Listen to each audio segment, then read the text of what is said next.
สบายดีมื้อนี้ก็มีรายการเนาะจัดโป๊กเกอร์ฟันเรซิ่งให้ลาว American Community of Porterville มื้อนี้ก็พี่น้อง Porterville กับต่างเมืองเพิ่นก็สิมาเล่นเนาะมื้อนี้เนาะอันนี้ก็แม่นโต๊ะไพ่เฮานี่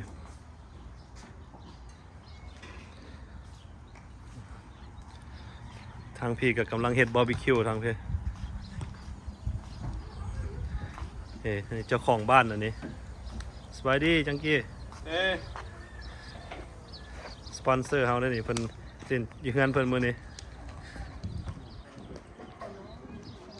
นี่ก็กำลังดังไฟสิบาร์บีคิวปีกไก่เนาะ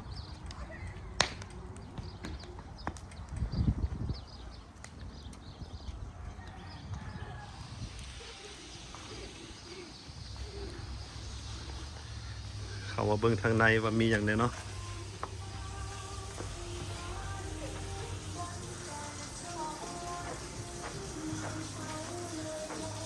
สบายดีสบายดี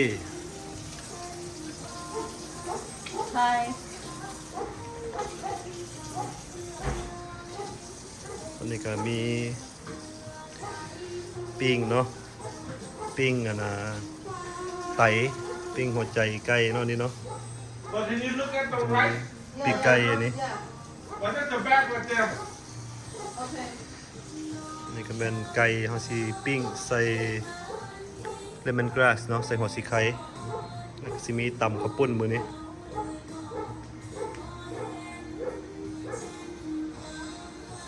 จะหน่อยพุ่นแหละถ้าพ่อแม่พี่น้องเพิ่นมาแล้วก็สิเริ่มฟันเรซิ่งโป๊กเกอร์เนาะถ้าเบิ่งจะหน่อยพี่น้องฮอดเวลาพุ่นละ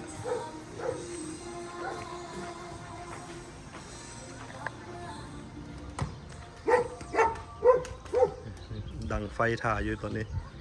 จะหน่อยก็สิเริ่มบาร์บีคิวก็มี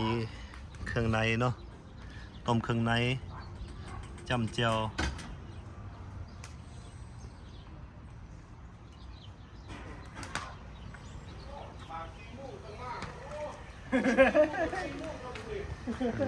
มาแล้วอีก Chucky, คน where's นึ the ง bag at? On the foot floor.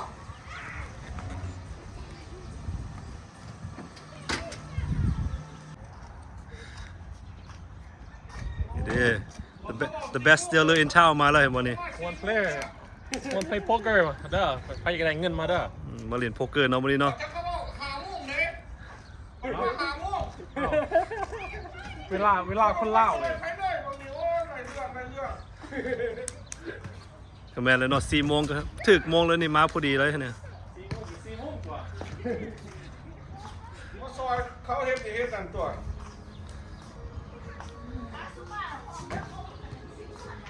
ฮะมันมา4 โมงกับมา4 โมงมาดิ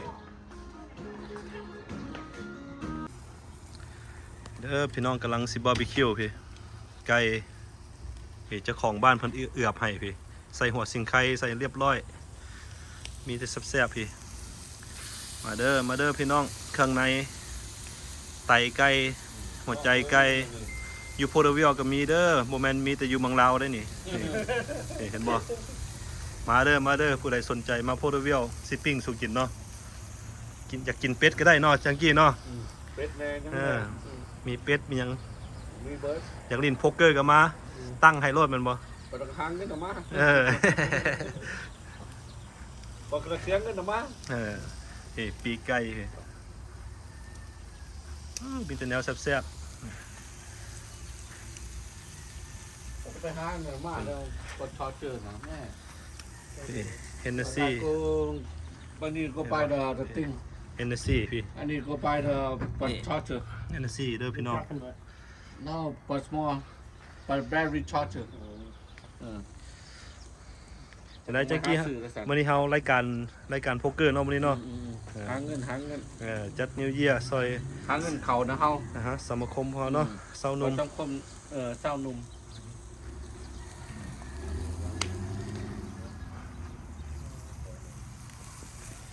ของแซ่บเด้อพี่น้องพี่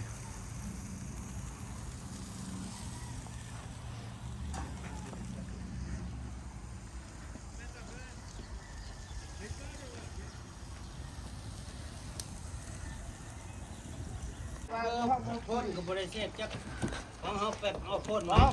เด้อไอ้ไหนพี่โป๊กเกอร์น้องมื้อนี้เนาะโป๊กเกอร์ พกคือได้นี่ ฮะมาเด้อ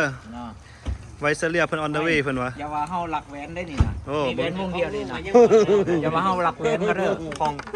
อนาคตนี่ก็ เจ้านายเขาชื่อว่าเฮาไปหลักแหวนตัวนี้ได้นี่นะเห็นว่านี่นะบ่ได้ได้นี่นะแหวนตัวนี้เฮาใส่มาแต่1980พุ่นเด้ โอ้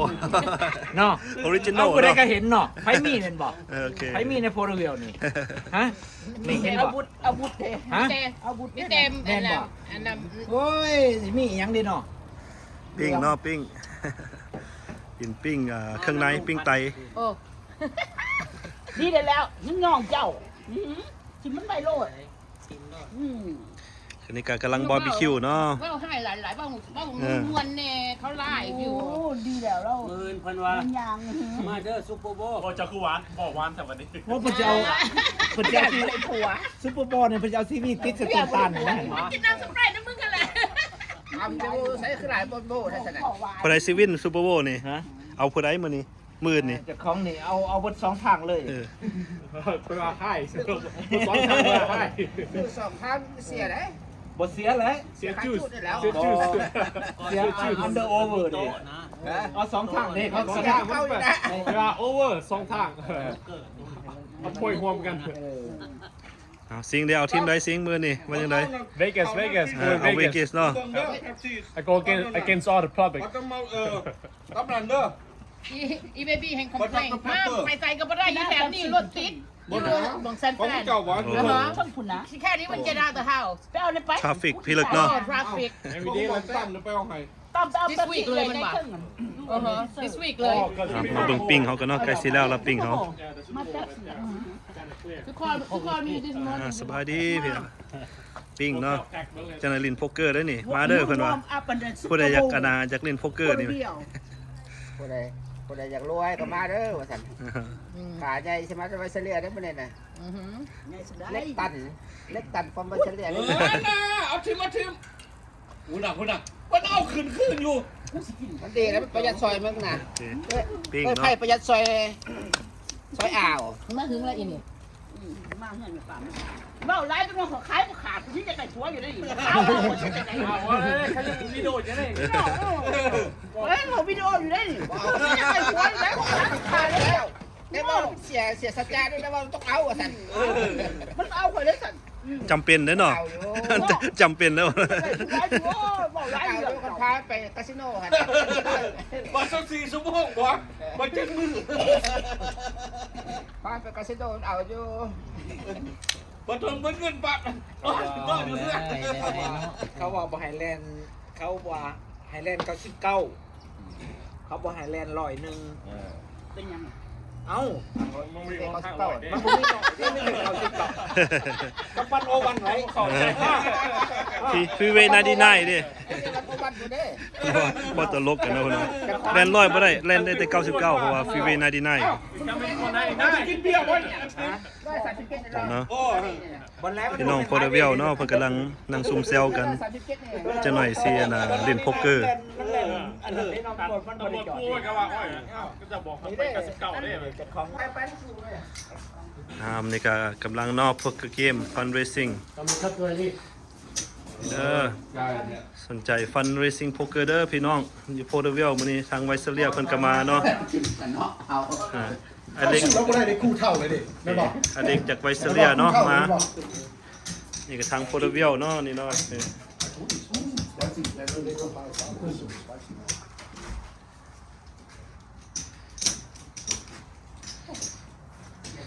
ที่เขาก็บาร์บีคิวพี่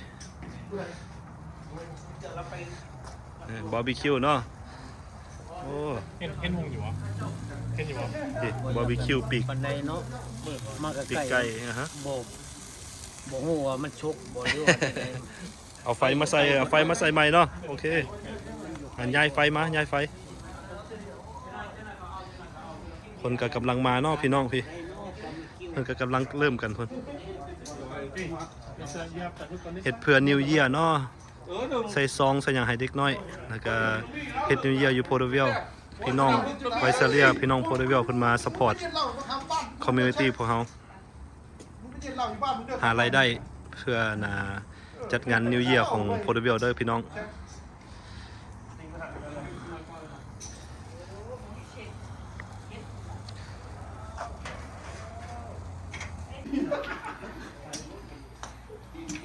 ว่าสปีกเกอร์กับเมียอย่างนี้สั่นมึงน่ะเอาเฟซดีกว่าเฟซดีกว่าลงเมียน่ะไปเจ้า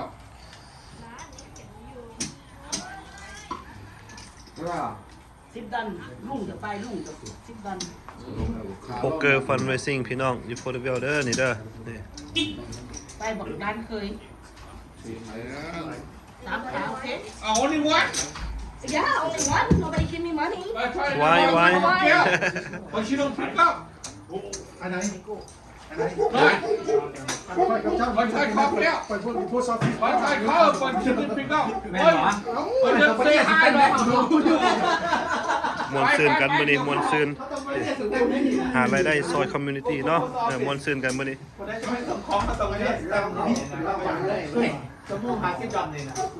สบายดีผู้สาวอยู่แล้ว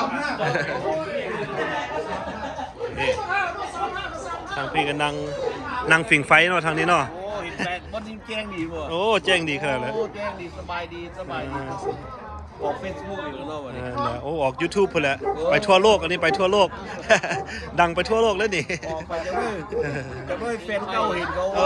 บักมึงเท่าเลยได้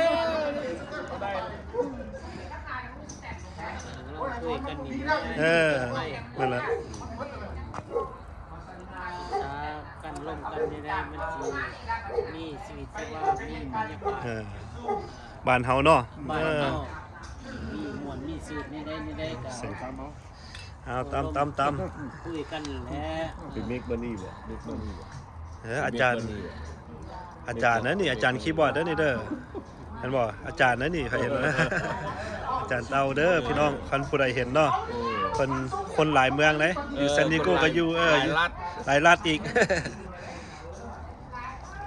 เดี๋ยวนี่ก็นักห้องลิเซ่ได้นี่นะ นักห้องลิเซ่ ชาวลีซี ฮะ ลิเซสาวสมัยใหม่ อันนี้ก็สาวพ้นโฮงอันนี้นะโอ้มีแต่นักห้องเลยวันนี้ครับอาจารย์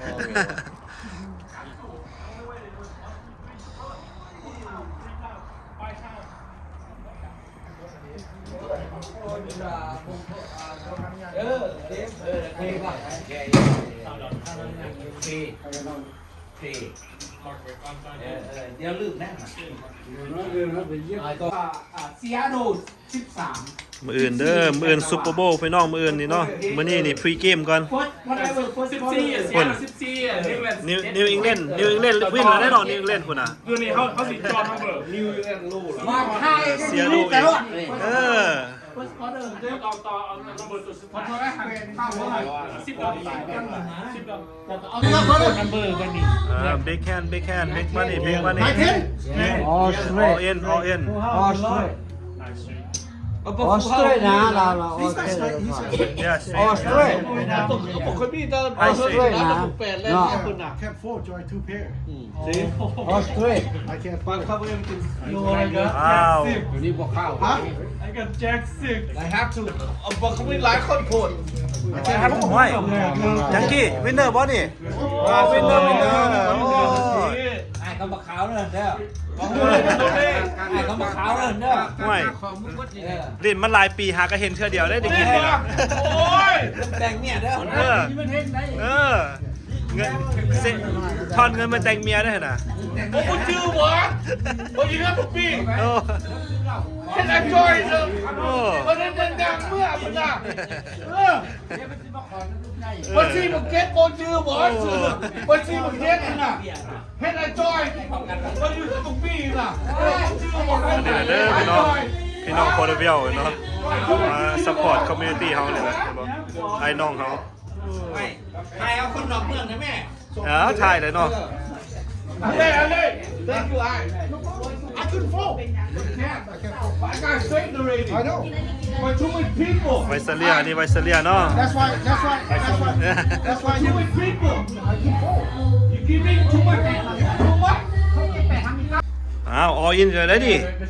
เมื่อกี้ก็ออินบัดนี้ก็ออินเด้อนี่พี่ออินอีกแล้วนี่ โฮลอัพ เบิ่งเด้อ ไปแชร์กันโฮลอัพ Man, don't hold up on. Big click, don't hold up. Big click. Got a four. Somebody got a four. เปิดธนาว่าเสือเจ้าเลี้ยงได้ไผ่ บ่ได้เราบ่ได้เราได้ We don't see it. We don't see it. Wow. Hey, cool with it. Hey, cover the whole thing. No. 104. 104. 104. Just give him back $2. Find that one cover already. Wow. Pocket. All pocket. แม่ลักกี้อันนี้เก็ตทูพ็อกเก็ตคิงนะ กับเป๊ปซี่เดียว อันนั้นมื้ออื่นได้ฟรีแฮมเบอร์เกอร์เด้อเพิ่นเด้อ เบอร์อื่นจะไปกินเบอร์เกอร์คิงเด้อฟรีเบอร์เกอร์คิงโน้ตชีสโน้ตชีสโน้ตชีสเย้บิ๊กโน้ตชีส Big winner เย้ฟรีบ๊อบโคโน้ตชีส Yeah. No cheese. You want cheese on that? Is one dollar. The next